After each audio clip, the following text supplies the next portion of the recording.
Welcome back to my channel. मैं हूं आपकी फ्रेंड वर्षा। आज की इस वीडियो में यहाँ पर हम बात करेंगे बीएड एंट्रेंस एग्जाम के लिए कॉमर्स के प्रैक्टिस सेट की। ये प्रैक्टिस सेट चैप्टर वाइज हैं, तो स्टार्ट करते हैं। आपको वीडियो पसंद आती है तो वीडियो को लाइक कीजिए, फ्रेंड्स या शेयर कीजिए, और किसी भी तरह की कोई भी क्वेरी हो तो प्लीज़ कमेंट सेक्शन में ज़रूर बताइएगा। और आप सोशल मीडिया को भी फॉलो कर लीजिए और अपनी क्वेरी को आप वहाँ भी पूछ सकते हैं। देखिए यहाँ पे हमारा क्वेश्चन है, which of the following items is a non operating expenses. अब आपको बताना है इनमें से कौन सा आपको नॉन ऑपरेटिंग एक्सपेंसेस लगता है। Miscellaneous office expense, depreciation of plant, interest on debentures, none of the above. बताइए क्या होगा आंसर।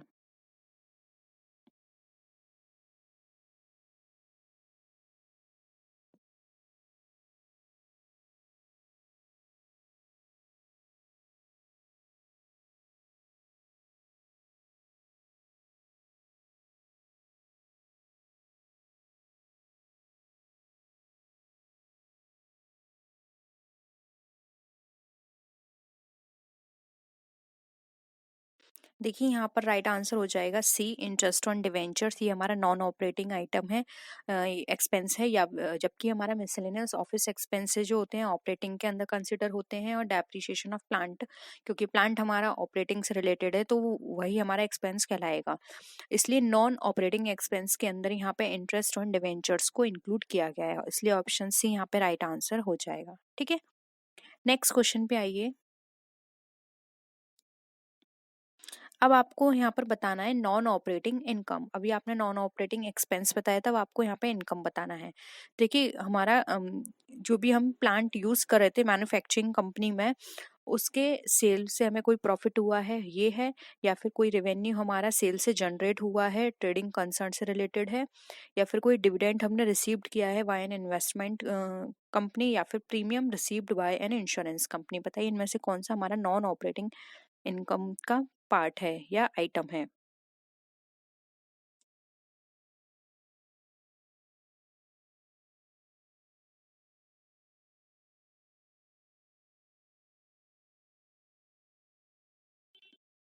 जल्दी करिए आंसर।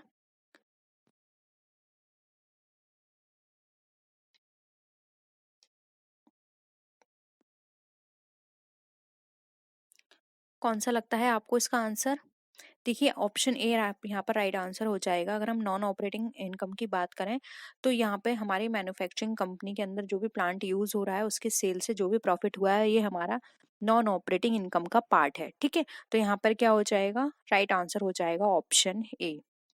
नेक्स्ट क्वेश्चन पे आइए। देखिए जो भी क्वेश्चन आपको समझ नहीं आया उसको दोबारा से देखिएगा, खुद से समझने की कोशिश किया करिए, नहीं तो मैं उन क्वेश्चंस को दोबारा से आपके साथ डिस्कस कर लूंगी। ठीक है, नेक्स्ट है, which of the following item is a current asset. अब आपको बताना है इसमें से कौन सा आइटम करंट असेट का है। Long term investment, bank loan for 3 years, debenture sinking fund investment, या फिर अकाउंट रिसीवेबल्स।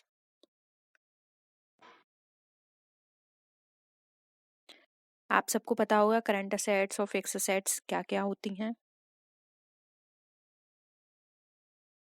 देखिए करंट असेट्स वो होते हैं जिनका time period less than 1 year है, और फिक्स असेट वो होती हैं जो मोर देन 1 year होती हैं। ठीक है, क्या होगा आंसर। अभी देखिए मैंने लेस देन 1 year कहा, तो देखिए यहाँ पे डायरेक्ट ऑप्शन बी कट गया, और लॉन्ग टर्म है तो यानी 1 year से ज्यादा का है, ये भी कट गया। Sinking debenture sinking fund investment, again यहाँ पे सिंकिंग फंड की बात की जा रही है, लॉन्ग टर्म का है, तो ये भी कट गया। राइट आंसर हो जाएगा D, account receivables. Account receivables जो होते हैं 1 साल से कम का इनका टाइम पीरियड होता है, इसलिए ये हमारे करंट असेट में इंक्लूड किए जाते हैं। ठीक है, तो ऑप्शन डी यहाँ पे हमारा करेक्ट है। नेक्स्ट क्वेश्चन पे आइए। Net working capital stands for. अब जो नेट वर्किंग कैपिटल है वो आपको यहाँ पे बताना है। अगर हम फिक्स असेट्स में माइनस करेंगे करंट असेट्स, तो ये है क्या net working capital. Second option है fix assets minus current liabilities. C option है हमारा current assets minus current liabilities. D option है non current liabilities minus current liabilities. बताइए इसमें से आपको कौन सा ऑप्शन सही लगता है जिसके थ्रू हम अपना नेट वर्किंग कैपिटल को निकाल सकते हैं।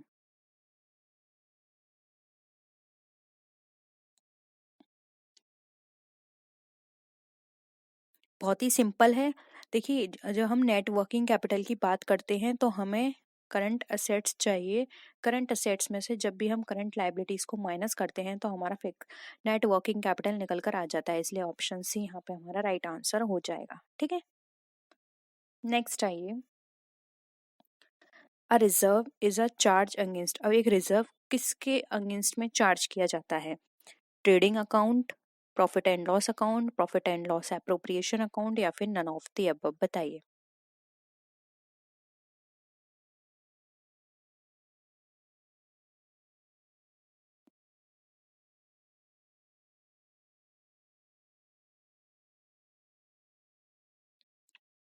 एक रिजर्व जो होता है वो कहाँ दिखाया जाता है?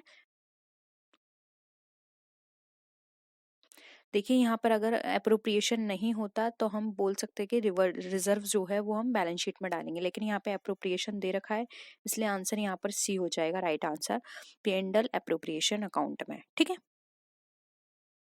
नेक्स्ट है stock in trade does not include. अब स्टॉक इन ट्रेड जो है उसमें क्या क्या चीजों को इंक्लूड किया नहीं जाता है? Goods in process of manufacture, raw materials, income items held as fixed assets, या फिर फिनिश्ड गुड, बताइए। स्टॉक इन ट्रेड की यहाँ पे बात की जा रही है।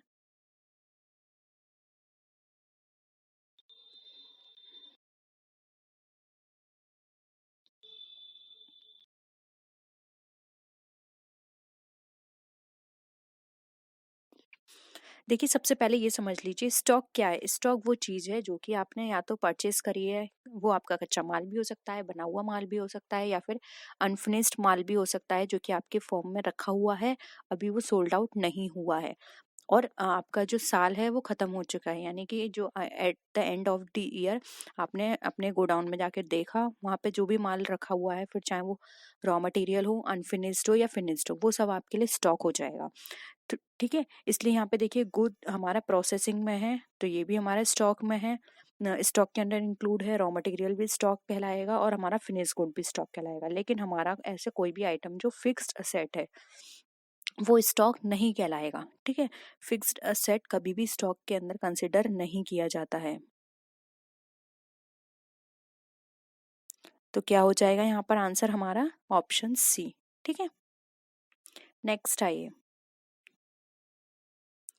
The comparison of net profit with the sale of the same year is. अब हमारा जो नेट प्रॉफिट है उसका कंपैरिजन किया जा रहा है सेल के साथ सेम ईयर, तो वो क्या कहलाएगा? Vertical comparison, three dimension comparison, horizontal comparison, या फिर नन ऑफ द अबव, बताइए।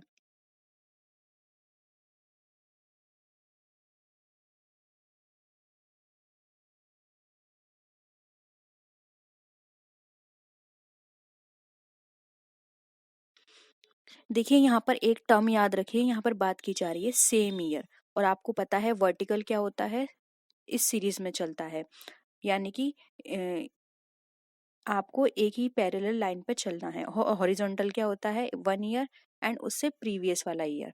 तो अगर यहाँ पर ये होता कि आप कंपैरिजन कर रहे हैं एक साल के सेल का उससे पहले वाली साल से, तो वहां पर हॉरिजॉन्टल होता, लेकिन यहाँ पे उसी साल किया जा रहा है सेम ईयर में। ठीक है, तो जब हम किसी भी सेम टाइम पीरियड की बात करते हैं, सेम लेवल की बात करते हैं, सेम डिपार्टमेंट की बात करते हैं, यानी कि वहाँ पर जो हम कंपैरिजन किया जा रहा है एक सेम लेवल पे बात कर रहे हैं, तो वो हमारा हमेशा वर्टिकल कहलाएगा।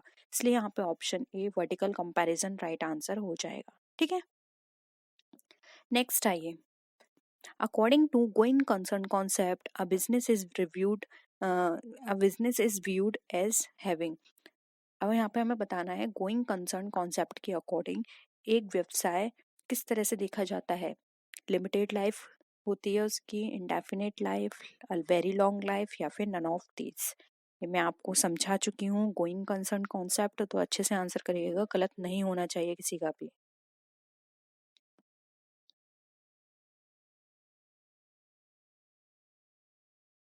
क्या हो जाएगा? ऑप्शन बी यहाँ पर राइट आंसर हो जाएगा, एन इनडेफिनिट लाइफ। यानी कि अगोइंग कंसर्न कॉन्सेप्ट में ये हम अजम्पशन लेके चलते हैं कि हमारा जो बिजनेस है वो लॉन्ग टर्म तक काम करेगा। हम ये नहीं सोचते कि हमारा जो बिजनेस है वो बहुत जल्दी बाइंड अप हो जाएगा या फिर हम उसको बंद कर देंगे। ठीक है, हम उसको लॉन्ग टर्म तक के लिए या बहुत लंबे समय तक के लिए उसको ओपन करते हैं और उसमें काम करते हैं, ठीक है। तो उसकी लाइफ कैसे एज्यूम की जाती है, इंडेफिनिट पीरियड के लिए यानी कि लॉन्ग टर्म के लिए, इसलिए यहाँ पे ऑप्शन बी राइट आंसर हो जाएगा। नेक्स्ट क्वेश्चन देखिए, डेबिट मीन्स, डेबिट का मतलब क्या होता है? कोई भी एसेट में इंक्रीमेंट हो रहा है, लाइबिलिटी में इंक्रीमेंट हो रहा है, असेट्स जो हैं उसमें डिक्रीमेंट हो रहा है, या फिर कोई भी ऐसी इंक्रीमेंट जो कि प्रोप्राइटर्स इक्विटी में, बताइए।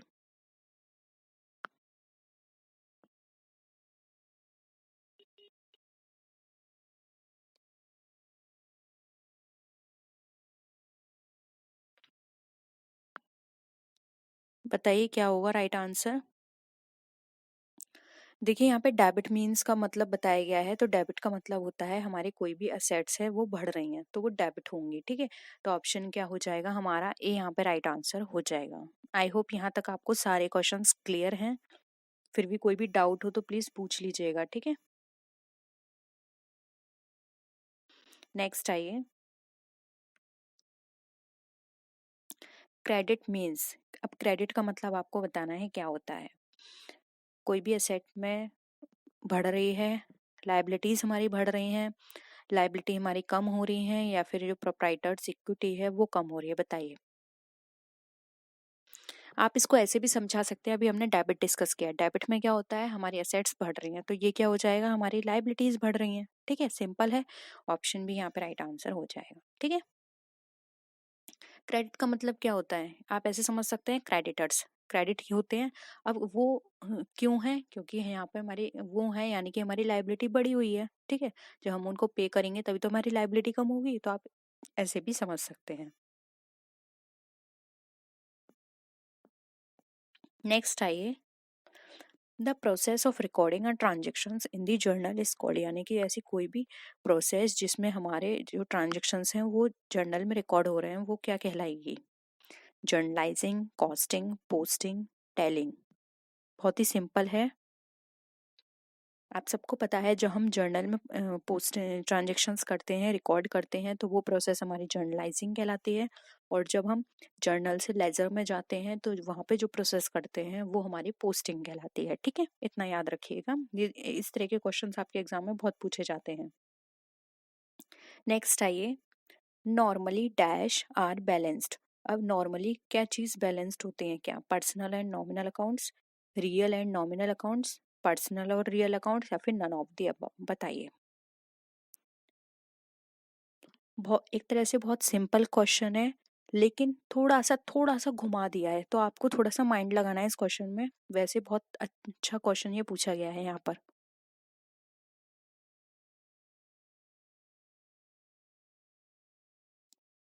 देखिए यहाँ पे बैलेंस्ड की बात की जा रही है, तो हम बैलेंस कहाँ पे बना के रखते हैं, ट्रेडिंग अकाउंट में कोई बैलेंस नहीं बनाते, ठीक है। वहां पर जो आ रहा है वो हम निकाल लेते हैं, फिर चाहे प्रॉफिट हो चाहे लॉस, सेम ऐसे ही P&L में प्रॉफिट आता है, नेट प्रॉफिट तो नेट प्रॉफिट, नेट लॉस तो नेट लॉस। हम वहां पे बैलेंस नहीं निकालते, बैलेंस हम कहाँ बनाते हैं, बैलेंस शीट के अंदर, कि हमारी जो लाइबिलिटी साइड है और असेट साइड है दोनों में बैलेंस होना चाहिए, कोई भी बड़ी बड़ी या कमी नहीं होनी चाहिए किसी में भी, ठीक है। तो यहाँ पे बैलेंस की बात की जा रही है, तो नॉर्म आपको सबको पता है बैलेंस्ड हम बैलेंस शीट में निकालते हैं, दोनों का बैलेंस सही होना चाहिए। तो आपको ये भी पता होगा जब हम बैलेंस शीट बनाते हैं तो उसमें कौन से अकाउंट्स ओपन किए जाते हैं। वहां पर हम बैलेंस शीट में जो अकाउंट्स शो करते हैं वो होते हैं हमारे या तो पर्सनल अकाउंट या फिर रियल अकाउंट, नॉमिनल अकाउंट वहां नहीं होते हैं, क्योंकि आपको पता है नॉमिनल अकाउंट क्या है, लॉस और एक्सपेंस, और ये सारी चीज हम ऑलरेडी P&L में डिस्कस कर चुके हैं। यहाँ पर हम बात करते हैं पर्सनल अकाउंट और रियल अकाउंट की, इसलिए यहाँ पे ऑप्शन सी राइट आंसर हो जाएगा, पर्सनल एंड रियल अकाउंट, ठीक है। क्लियर है, ओके चलो नेक्स्ट मूव करते हैं नेक्स्ट क्वेश्चन पे। Purchase of an asset. अब कोई भी असेट हमने परचेज की है तो ये हमारा एक्सपेंस है, एक्सपेंडिचर है, लॉस है, नन ऑफ दीज, बताइए।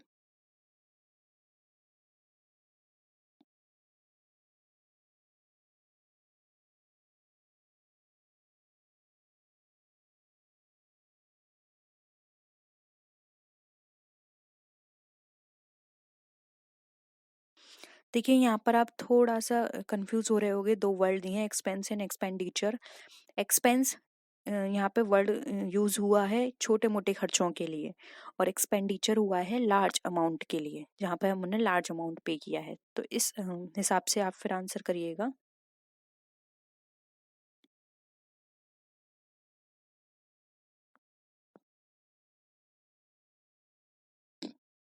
क्या हो जाएगा?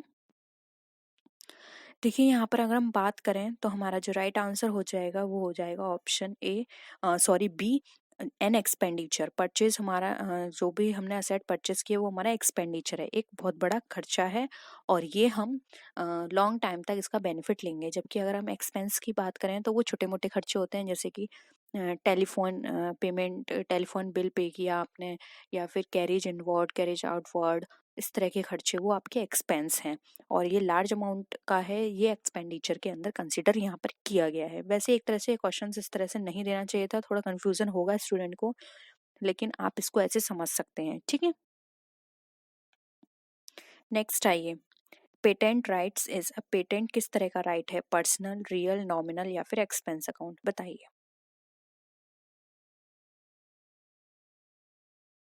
अगेन ये क्वेश्चन आप तभी कर पाएंगे जब आपको पर्सनल, रियल और नॉमिनल में अंतर पता होगा।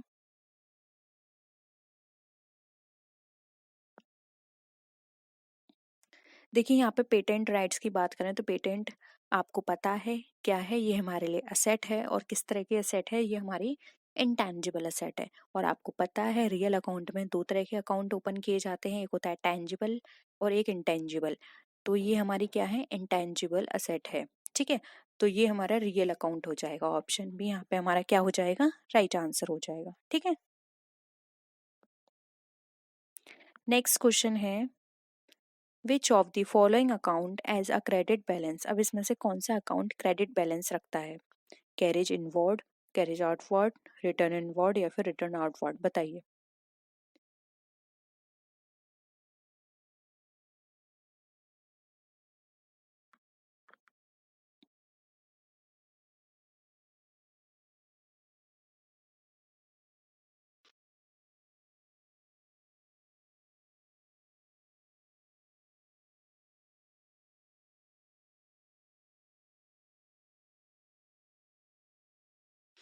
देखिए बहुत सिंपल है, क्रेडिट बैलेंस की बात की गई है। कैरेज इनवर्ड क्या है, आपने कोई पेमेंट किया जब आप माल लेकर आए। कैरेज आउटवर्ड होता है आपने पेमेंट किया जब आप माल बेचने गए, ठीक है। फिर आता है रिटर्न इनवर्ड। रिटर्न इनवर्ड ये है आपने जो भी अमाउंट था या जो भी आपके पास माल था वो आपने वापस कर दिया, तो यानी कि अब आपको अमाउंट मिलेगा, तो ये तो आपका डेबिट बैलेंस हो गया। अब यहाँ पर बात की जा रही है रिटर्न आउटवर्ड की, यानी कि बाहर से आपका माल वापस आ गया, तो ये क्या है, अब वो आपसे पैसे लेंगे, ठीक है। तो ये हो गया क्रेडिटर्स, तो ये आपका क्रेडिट बैलेंस है, इसलिए ऑप्शन डी यहाँ पे राइट आंसर हो जाएगा, ठीक है। नेक्स्ट आइए, cash book is use to record. अब कैश बुक क्या चीज रिकॉर्ड करने में हेल्प करती है? सारे रिसिप्ट्स को, सारे पेमेंट्स को, all cash and credit sales या फिर all receipts and payments of cash? बताइए। सिंपल है ये भी।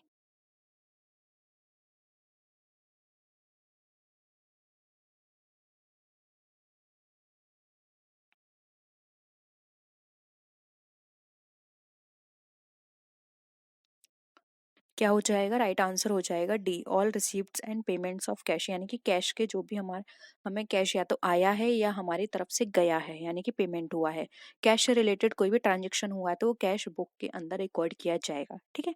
तो ऑप्शन डी यहाँ पे हमारा राइट आंसर हो जाएगा।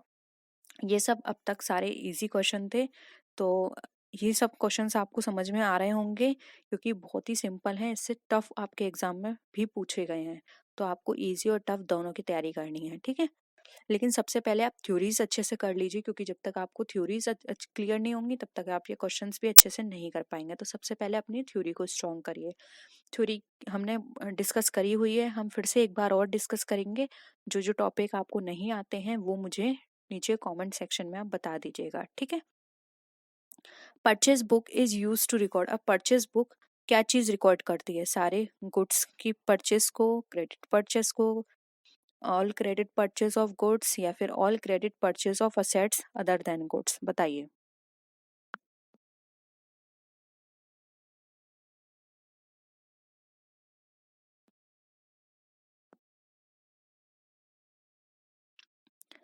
क्या हो जाएगा आंसर? सी यहाँ पे आपका राइट आंसर हो जाएगा। जितनी भी हमारी क्रेडिट परचेज है वो हमारे यहाँ पे परचेज बुक में रिकॉर्ड की जाती है, क्योंकि अगर कैश परचेज होगी तो वो तो कैश बुक में जाएगी। ठीक है, समझ रहे हैं आप बात? इसलिए ऑप्शन सी राइट आंसर है। नेक्स्ट है सेल्स बुक हमारी क्या चीज़ रिकॉर्ड करती है? बहुत ही सिंपल है, डायरेक्ट आप आंसर कर दीजिए, मैं ऑप्शन नहीं बोल रही हूँ आपको।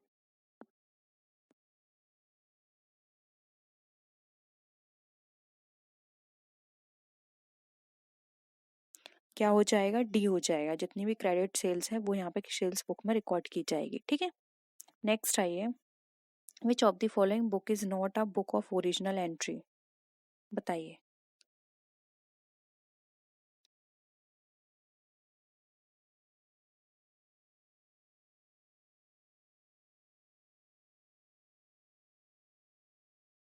लेजर ये ओरिजिनल नहीं होती, क्योंकि ये जर्नल से प्रिपेयर की गई है, ओरिजिनल नहीं है, इसलिए यहाँ पर क्या हो जाएगा? लेजर हमारा राइट आंसर हो जाएगा। ठीक है, नेक्स्ट है imprest system is used in relation to. Imprest system कहाँ फॉलो किया जाता है? आप सबको पता है। इम्प्रेस सिस्टम हम पेटी कैश बुक में को फॉलो करते हैं, और पेटी कैश बुक वो कैश बुक होती है जिसमें हम अपने डेली के बहुत छोटे छोटे ट्रांजेक्शन्स को इंक्लूड करते हैं, उसमें रिकॉर्ड करते हैं, और एक बड़े अमाउंट में सब सम अप करके हम उसको कैश बुक में लिख देते हैं। फॉर एग्जांपल, हमने स्टेशनरी परचेस की। अब हमने पहले पेन खरीदा, उसके बाद हमने शार्पनर खरीदा, उसके बाद हमने कोई डायरी खरीदी, उसके बाद हमने प्लेन पेपर परचेस किए, उसके बाद हमने ऐसे इस तरह से हमने क्या करा, अलग अलग सामान खरीदा। तो पिटी कैश बुक में तो ये एक एक करके नोट कर लिया जाएगा कि पेन खरीदा हमने, रूलर खरीदा, इस तरह की चीजें।